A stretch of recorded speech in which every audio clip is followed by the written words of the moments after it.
Market यार्डात हमाल व्यापाऱ्यांचा बंद, हमाल नेत्याच्या नातवाच्या हत्येच्या निषेधार्थ आंदोलन।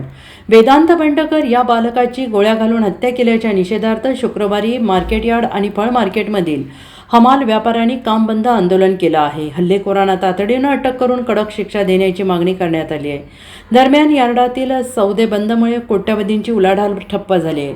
रेल्वे माल ठेक्याच्या वादातून सराईत गुन्हेगार निलेश गडदे आणि त्याच्या साथीदारांनी बाजार समितीचे माजी संचालक आणि हमाल नेते बाळासाहेब बंडगर यांचा 14 वर्षाचा नातू वेदांत यांची गुरुवारी सायंकाळी घरात घुसून गोळ्या घालून हत्या केली। या वादात काही संबंध नसताना निष्पाप चिमुरड्या वेदांची हत्या करण्यात आली आणि याचा सर्व स्तरातून निषेध व्यक्त करण्यात येतोय आणि या निषेधार्थ हल्लेखोरांना तातडीनं अटक करून कडक शिक्षा द्यावी या मागणीसाठी शुक्रवारी हमालांनी काम बंद आंदोलन केलं। या आंदोलनामध्ये मार्केट यार्ड, विष्णू अण्णा पाटील, फळ मार्केट, गोदाम, रेल्वे धक्का, MIDC, गणपती सेट आदी ठिकाणचे हमाल सहभागी झाले।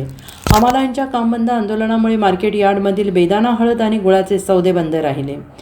फळ मार्केटमधील उलाढालीवर परिणाम झाला। यार्डामधील कोट्यवधींची उलाढाल ठप्प झाली आणि याबाबत बोलताना हमाल नेते विकास मगदूम यांनी म्हटलंय की निष्पाप वेदांची हत्या करण्यात आली असून हे निषेधार्ह आहे। पोलिसांच्या हल्लेखोरांच्या तातडीनं मुसक्या आवळून त्यांना कडक शिक्षा द्यावी।